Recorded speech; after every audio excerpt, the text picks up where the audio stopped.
कि बच्चों को आई वडील का दबाव तो नहीं होना चाहिए, बिल्कुल नहीं। उनका स्वतंत्र मत है, वो आई वडील को स्वीकार करना चाहिए। बच्चों के ऊपर आई वडील अपना मत थोपते हैं ना, बहुत त्रासदायी होता है। जैसे आई बोलती है कि तुझको डॉक्टर होने का है, वडील कहते हैं नहीं इंजीनियर होने का है, फिर काका बोलता है नहीं साइंटिस्ट होने का है। अब वो बेचारा एक है, कैसे इंजीनियर, कैसे डॉक्टर, कैसे साइंटिस्ट होने का है। आई वडील की समस्या ये है कि जो अपनी जिंदगी में वो हो नहीं पाए, वो अपने बच्चों को करवाना चाहते हैं। तो ये मत उनके ऊपर मत डालिए, उनको स्वतंत्र रूप से अपना फैसला करने दीजिए। एक दूसरा, आप जब बच्चों को स्कूल भेजते हैं, शाला भेजते हैं, तो स्कूल और शाला का चुनाव ऐसा करिए जहां पर होमवर्क ना दिया जाए, क्योंकि होमवर्क देने से बच्चे बिल्कुल खराब होते हैं। ऐसे हो जाते हैं जैसे गधे होते हैं, गधा होता है गधा, उसके ऊपर बोझा लादते जाओ लादते जाओ लादते जाओ, तो बोझा तो लेके जाता है लेकिन उसका अपना मेंटल डेवलपमेंट बंद हो जाता है। तो जो बच्चे ज्यादा होमवर्क करते हैं, क्लास का भी होमवर्क है, ट्यूशन का भी होमवर्क है, फिर आई बाबा का भी होमवर्क है, उनका जिंदगी नरक हो जाता है। और इतना होमवर्क कर करके वो जिंदगी में कुछ कर नहीं पाएंगे, क्योंकि जो होमवर्क में उनको सिखाया जा रहा है वो जीवन में काम नहीं आएगा। तो इसलिए कोशिश करिए कि स्कूल ऐसा हो, शाला ऐसी हो जहां होमवर्क ना मिले। और अगर ज्यादा होमवर्क वो दे रहे हैं तो शाला के जो टीचर हैं उनको आप ये शिकायत करिए कि हमको जास्ती होमवर्क नहीं होना। तो वो कहेंगे अपने बच्चे को निकाल लो, तो निकाल लेने का, और वो जो नगर परिषद का स्कूल है ना उसमें भर्ती करने का, जिला परिषद के स्कूल में भर्ती करने का। फिर आप कहेंगे वहां पे पढ़ाई नहीं होती, कुछ कम पढ़ाई होती है, लेकिन वहां के बच्चे ब्रेन से बहुत तेज होते हैं।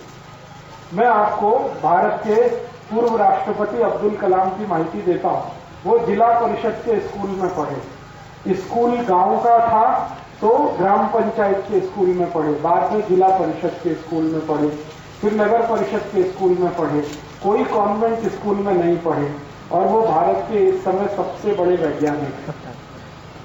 मेरा आपको ये बताने का है कि पढ़ाई से वैज्ञानिक होने का कोई संबंध नहीं है।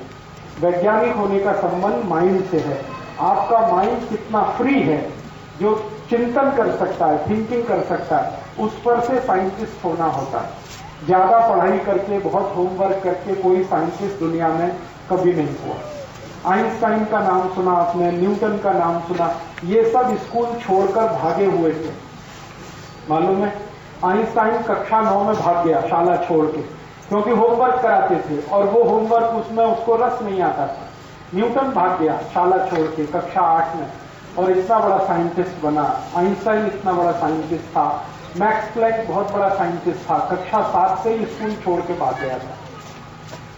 तो ये स्कूल छोड़कर भागे हुए बच्चे बड़े साइंटिस्ट होते हैं, क्योंकि वो फ्री थिंक कर सकते हैं, स्वतंत्र चिंतन उनका होता है। स्कूल में तो इतना रद्दी है सब कुछ कि वो ना पढ़ने का दिल करता है, वो पढ़ाते कैसे हैं मुझे तो हैरानी ये होती है।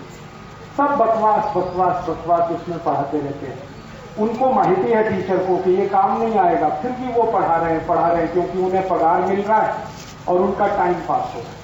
बच्चों का क्या हो रहा है इसका किसी को कुछ मतलब नहीं।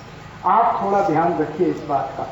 थोड़ा बच्चा स्वतंत्र सोचने के लिए तैयार हो, खेले कूदे, दौड़े भागे, ये सब करे, और फ्री माइंड हो उसका, ऐसी शाला में उसको भर्ती करें।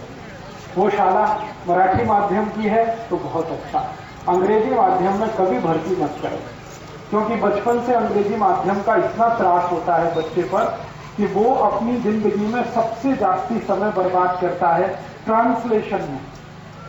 आपके घर में मराठी है, घर में, घर के बाहर मराठी है, सब जगह मराठी है, शाला में अंग्रेजी है, तो वो अंग्रेजी कैसे सीखेगा? मराठी के माध्यम से सीखेगा। तो हर बार अंग्रेजी से मराठी भाषांतर करेगा, मराठी से अंग्रेजी भाषांतर, इसी में जिंदगी का सारा समय निकलने वाला है। तो 5वीं कक्षा तक तो मराठी भाषा ही सिखाई। जब उसकी वय 10-12 वर्ष से ऊपर हो जाए तब अंग्रेजी भाषा सिखाने का थोड़ा सा प्रयास करिए, वो भी माध्यम के रूप में नहीं, भाषा के रूप में। अंग्रेजी माध्यम तो कभी अच्छा नहीं है, भाषा के रूप में अंग्रेजी सिखाइए उतना चलेगा।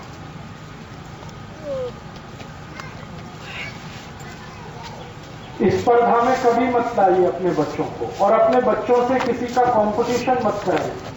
जैसे कई बार आप बच्चों को बात करते हैं ना, तो किसी का उदाहरण देते हैं, देखो उसका 90% अंक आता है, 90%, तुम्हारा 70% आता है। ये बात कभी भी उसके सामने मत करें।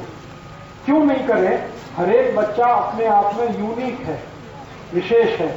जिसका 90% मार्क्स आता है ना, उसकी जिंदगी की दूसरी बहुत सारी बातें हैं जो नहीं मालूम है, और आपके बच्चे को जिसको 50% आता है उसको मालूम है। जैसे आपका बच्चा है, उसको ज्ञानेश्वरी माहिती है, लेकिन जो 90% वाला उसको माहिती नहीं ज्ञानेश्वरी क्या है, तो उसकी कुछ विशेषताएं हैं। इसलिए दो बच्चों का आपस में कभी भी कंपैरिजन मत करिए, तुलना मत करिए, और एक दूसरे बच्चों को इससे प्रेरित मत करिए, उसका इतना आता है तो तुम्हारा आना चाहिए, बिल्कुल नहीं आना चाहिए।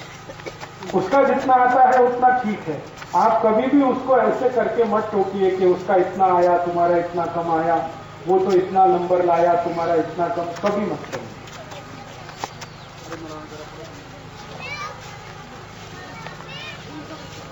स्पर्धात्मक उसमें भाग उनको लेने दीजिए, लेकिन इस दृष्टि से लेने दीजिए कि वो खेलकूद है। ये नहीं कि उसमें उसको मेडल मिले या उसको ट्रॉफी मिले, मिले तो ठीक है, नहीं तो उस पर दबाव नहीं होना चाहिए। जी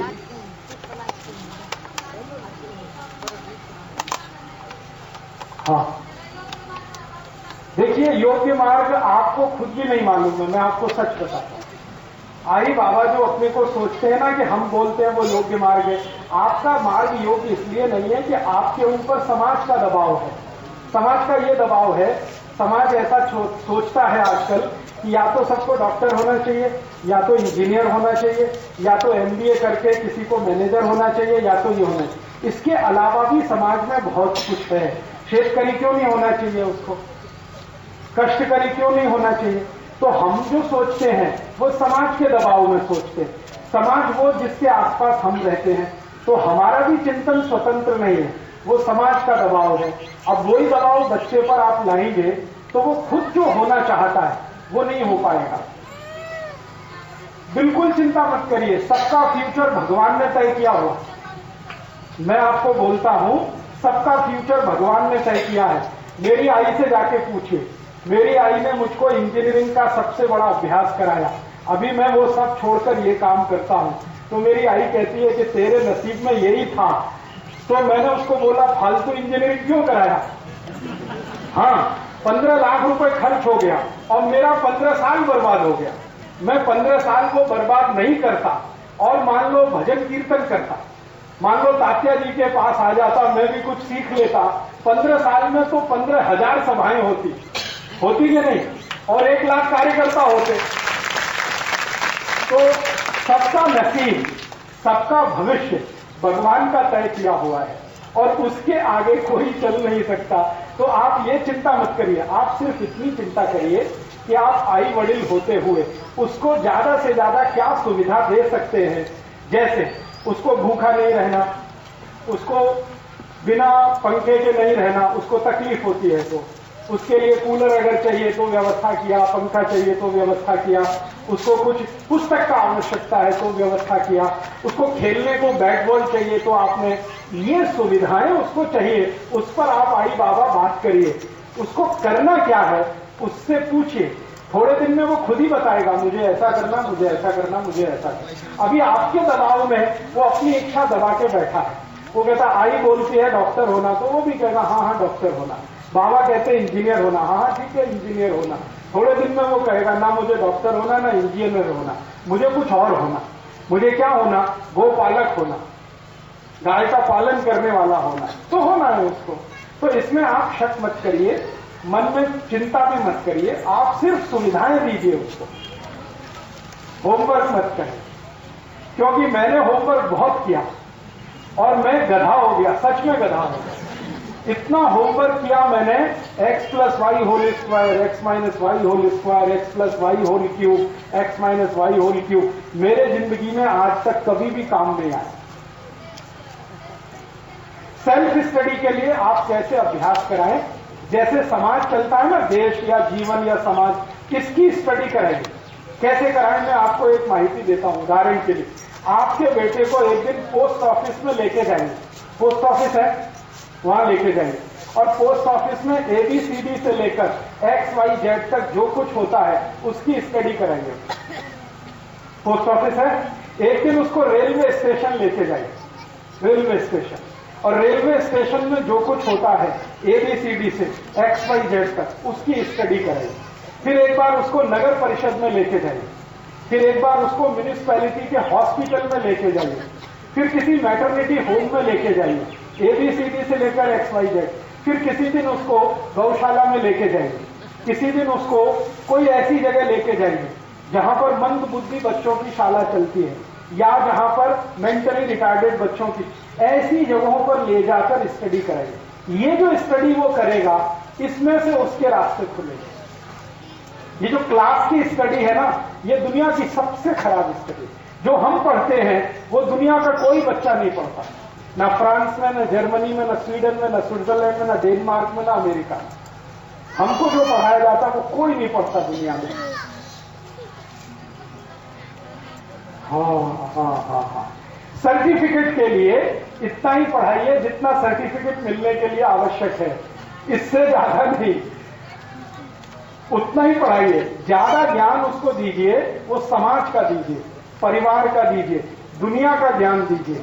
वो ज्ञान उसके जीवन में जरूर काम आएगा और उसमें से उसके रास्ते भी निकल आएंगे। सर्टिफिकेट की एजुकेशन बिल्कुल बेकार की है, उसमें नॉलेज कुछ भी नहीं है। समाज मान्यता उतनी ही है जब तक आपके बेटे में ज्ञान नहीं है। मैं आपको एक माहिती देता हूं, हिंदुस्तान में जिन लोगों को ज्ञान हो जाता है उनकी डिग्री कोई नहीं पूछता। जैसे मैं आपको नाम लेके कहूं, संत ज्ञानेश्वर की डिग्री आपने पूछी, आपके घर में संत ज्ञानेश्वर की फोटो है तो आपने क्यों लगाई? डिग्री माहिती है आपको उनकी, फिर फोटो क्यों लगाई? उनको तो कोई डिग्री नहीं। समर्थ गुरु रामदास की डिग्री पूछी आपने, छत्रपति शिवाजी महाराज की डिग्री पूछी, संभाजी महाराज की डिग्री पूछी, टुकड़ो जी महाराज की डिग्री, किसी की डिग्री हम नहीं पूछते, क्योंकि हम उनके ज्ञान को पूछते। जब ज्ञान की पूजा होती है तो डिग्री बेकार हो जाती है। डिग्री तब तक पूजी जाती है जब तक किसी का ज्ञान आपको पता है। किसी सामने वाले आदमी के बारे में जब आपका परिचय कराया जाता है कि ये व्यक्ति है, मान लीजिए XYZ उसका नाम है और ये IIT से M.Tech किया हुआ है, तो तब तक के लिए महत्वता है जब तक आपको उसके ज्ञान की माहिती नहीं है। जैसे ही आपको उसके ज्ञान की माहिती हो जाती है वो डिग्री उसके लिए बेकार हो जाती है। दुनिया में किसी की भी पूजा हुई है, समाज ने किसी को भी महान बनाया है बिना डिग्री के भी। आपको और एक माहिती दूं, इंदिरा गांधी की डिग्री माहिती है? किसी को माहिती है? आप में से किसी को माहिती है इंदिरा गांधी की डिग्री क्या थी? 8वीं कक्षा में फेल। इंदिरा गांधी रविंद्रनाथ टैगोर के स्कूल में पढ़ती थी, गुरुकुल में। 8वीं में 2 बार फेल हुई और वो भारत की 17 वर्ष पंत प्रधान रही। 17 वर्ष। अगर डिग्री से देखा जाए तो इंदिरा गांधी इस शाला में क्लर्क नहीं हो सकती, सिपाही नहीं हो सकती। ये जिस शाला में आप बैठे हैं ना, यहां सिपाही होने के लिए मिनिमम क्वालिफिकेशन 12वीं पास है। इंदिरा गांधी 8वीं फेल थी और 17 वर्ष इस देश की राष्ट्रपति, प्रधानमंत्री, पंत प्रधान। इंदिरा गांधी की कोई डिग्री नहीं पूछता है, उसने जो किया उसको सब पूछते हैं। दुनिया में अगर आप अपने बच्चे को महान देखना चाहते हैं, जिसको सब पूछे, तो उसकी डिग्री पे चिंता मत करिए, उसके ज्ञान की चिंता करिए। ज्ञान हमेशा डिग्री से बड़ा होता है। डिग्री कोई महत्व की नहीं है जब ज्ञान बड़ा होता है। ये सारी दुनिया में होता है?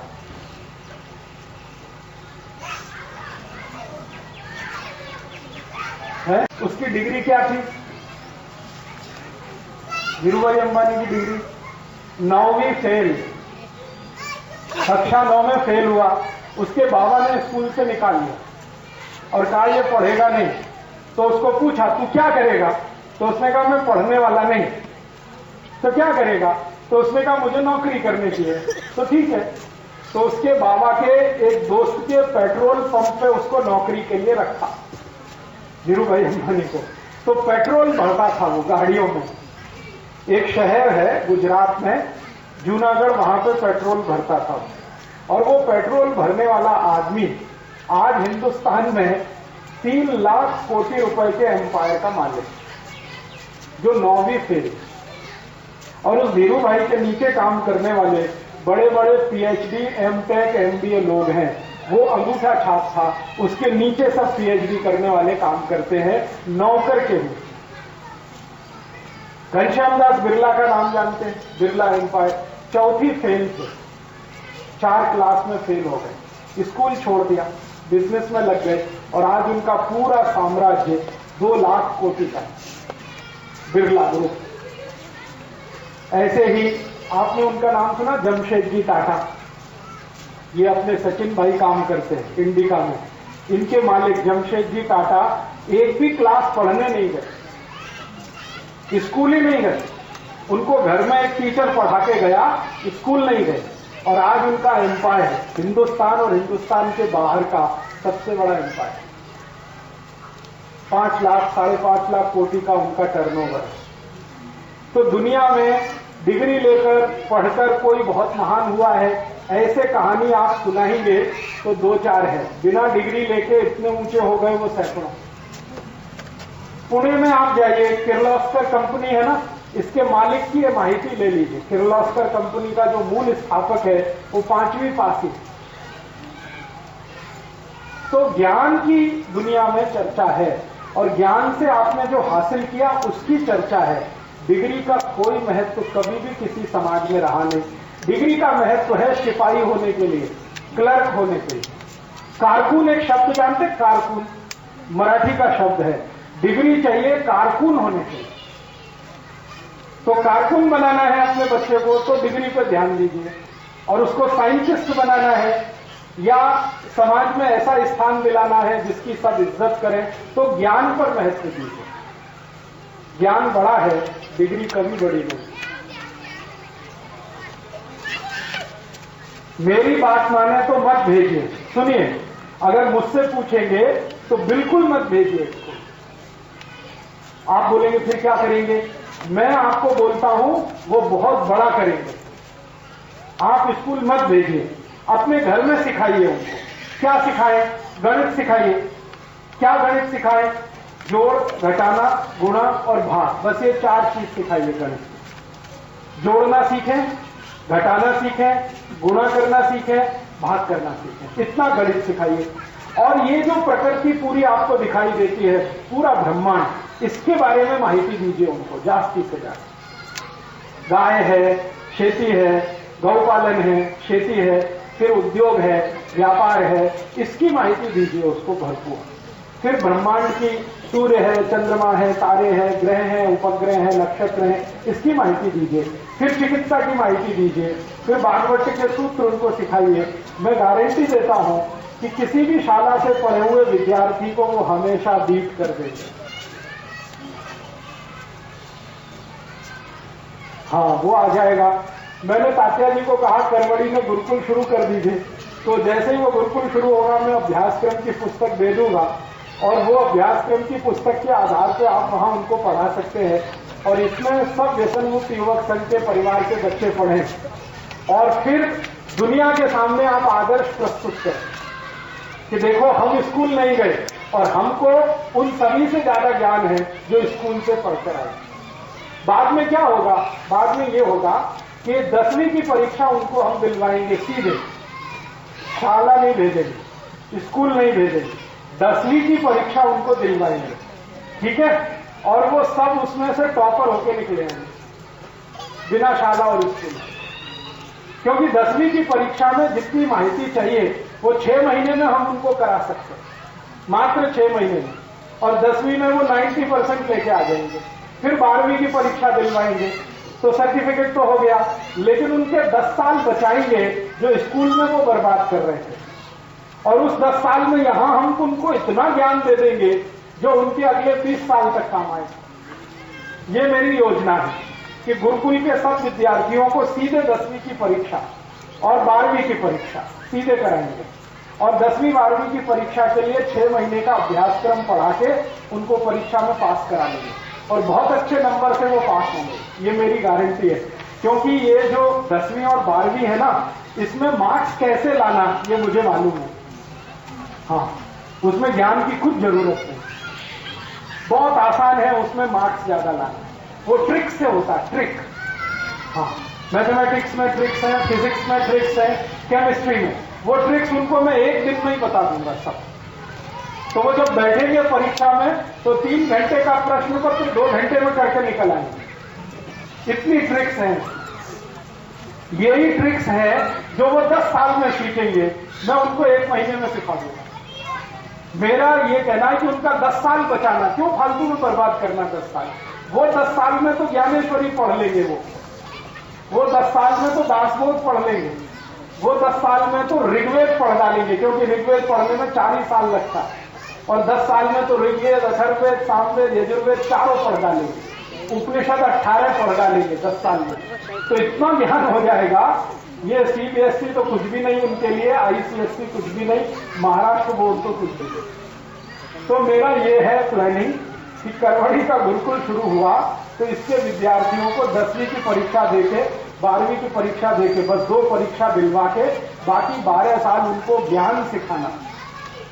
तो कभी जरूरत पड़े तो सर्टिफिकेट है, बाकी तो ज्ञान है ही अपने पास। और सर्टिफिकेट कौन सा देखा जाता है? 10वीं का ही ना, 12वीं का, 8वीं का कोई देखता है, 7वीं का कोई देखता है, 6वीं का कोई देखता है। तो काय को मगजमारी करना जब कोई देखता ही नहीं उसको, टाइम क्यों वेस्ट।